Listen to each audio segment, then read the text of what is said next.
Soy José Antonio Jiménez Ramiro, estudiante del grado en Ingeniería Electrónica Industrial de la Universidad de Jaén y actualmente realizando el trabajo fin de grado. En este instante procederemos a la explicación del tema 2, aspectos fundamentales del generador fotovoltaico, dentro de la asignatura Instalaciones fotovoltaicas, ubicada en el primer cuatrimestre como optativa en el grado en Ingeniería Electrónica Industrial de la Universidad de Jaén. Un diagrama simplificado de un sistema fotovoltaico conectado a red consistiría en la red eléctrica, la cual debe estar normalizada, un inversor, el cual convertirá la energía de corriente continua en alterna, y un sistema de generación fotovoltaico, el cual nos centraremos en este tema. El generador fotovoltaico trabajará en un amplio rango de tensiones e intensidades para lograr estar en el punto de máxima potencia. La curva característica de una célula fotovoltaica, denominada técnicamente curva de intensidad y tensión, se determinará manteniendo unas condiciones constantes de irradiancia y temperatura de célula prevista. Otro factor también determinante sería cómo se ha fabricado esta célula fotovoltaica. Podemos utilizar silicio monocristalino, cuya eficiencia varía del 15 al 18%, silicio policristalino, cuya eficiencia varía del 13 al 16%, y película delgada, la cual tiene una eficiencia variable del 8 al 10%. El estándar internacionalmente aceptado para medir respuestas de paneles fotovoltaicos es de una irradiancia de 1000 vatios el metro cuadrado y una temperatura de célula de 25 grados.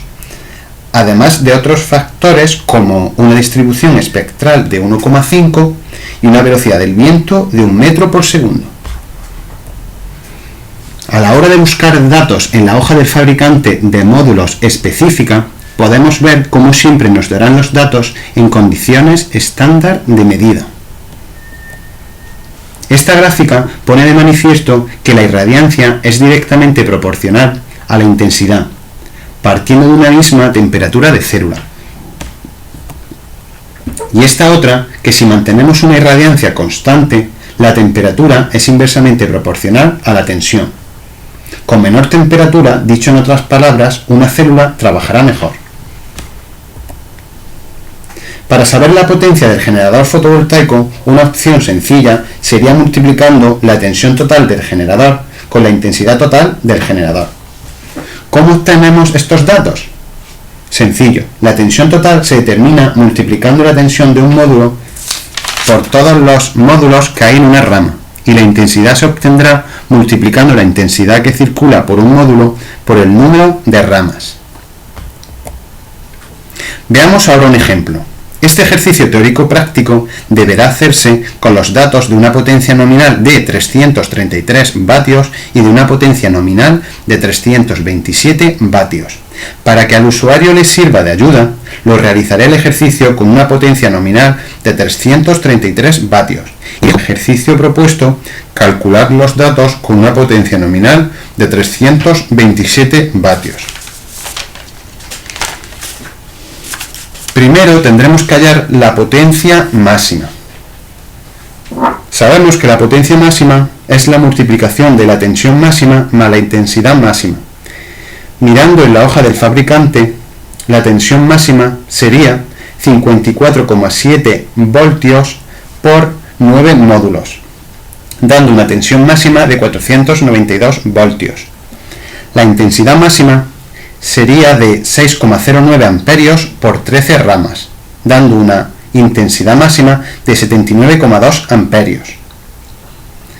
Si queremos calcular el factor de forma, dividiríamos la potencia máxima entre la potencia asociada a la intensidad de cortocircuito con la tensión de circuito abierto. Sabemos que la potencia máxima era la multiplicación de la tensión máxima más la intensidad máxima. La potencia máxima es de 38.951 vatios. Pero, ¿qué es la potencia asociada a la intensidad de cortocircuito y de tensión de circuito abierto? Será la multiplicación de ambas, dando una potencia de 49.355 vatios. En este caso, el factor de forma será de 0,789. Hagamos ahora el ejercicio para 333 vatios. Calculemos la intensidad de cortocircuito y la tensión de circuito abierto del generador para menos 10 grados y para 70 grados.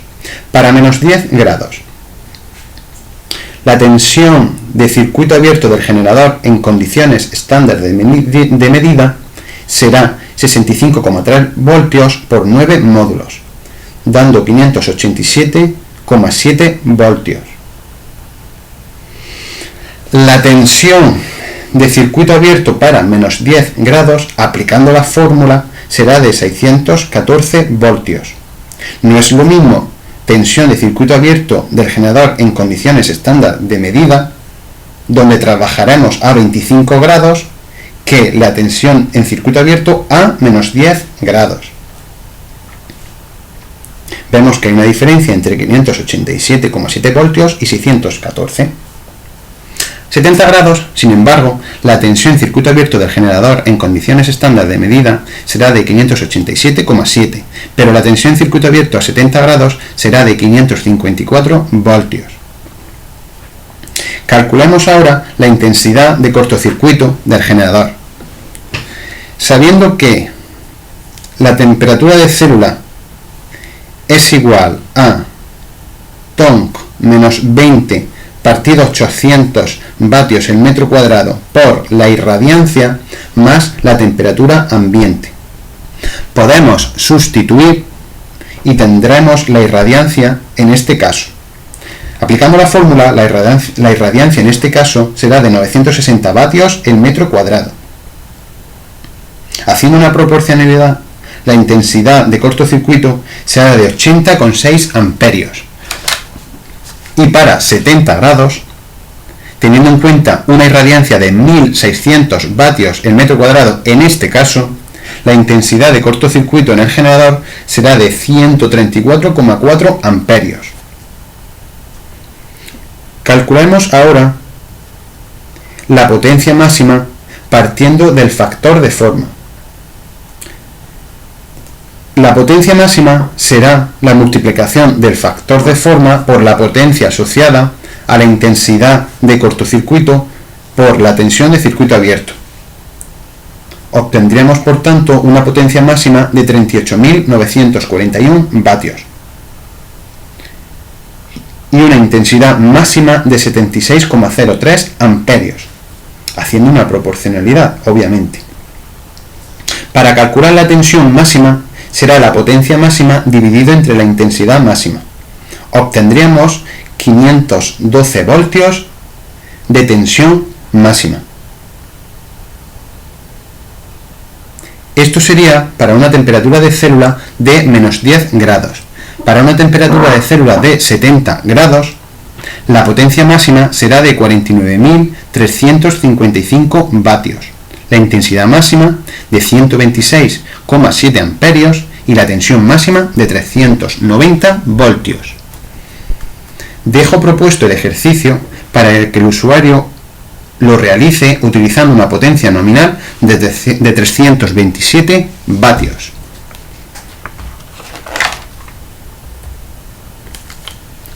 Podemos concluir diciendo que la suma de las potencias máximas de los módulos que lo conforman es mayor que la potencia máxima que puede entregar el generador fotovoltaico.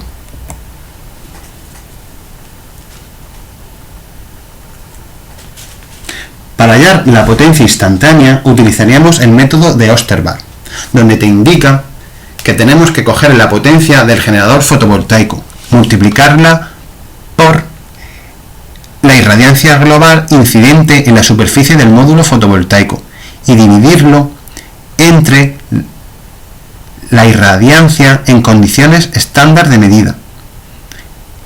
En este caso se indica con una G superíndice asterisco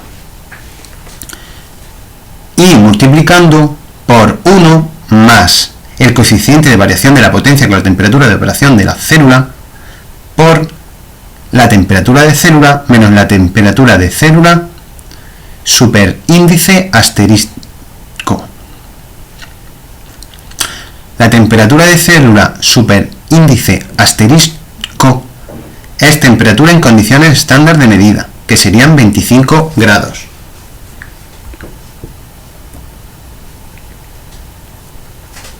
Con todo esto concluimos sabiendo que el área que se encierra bajo la curva es la energía producida, siendo el eje de abscisa, es decir, el eje X, el tiempo, y el eje de ordenadas, es decir, el eje Y, radiación.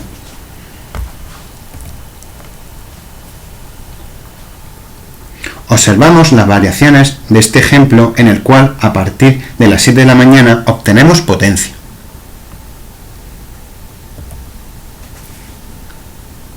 Un factor a tener en cuenta serán las pérdidas por temperatura, las cuales vemos como son 4 veces más en agosto que en febrero. En resumen, y partiendo de una hoja de características apropiada, se debería saber, en función de la temperatura de operación, las características eléctricas en condiciones estándar de medida del generador. Trabajando en el punto de máxima potencia, obtener la potencia instantánea, estimar la cantidad de energía teórica y, por último, estimar para un periodo de tiempo determinado las pérdidas por temperatura. Me despido. Soy José Antonio Jiménez Ramiro. Un saludo y espero que haya sido de interés para el usuario.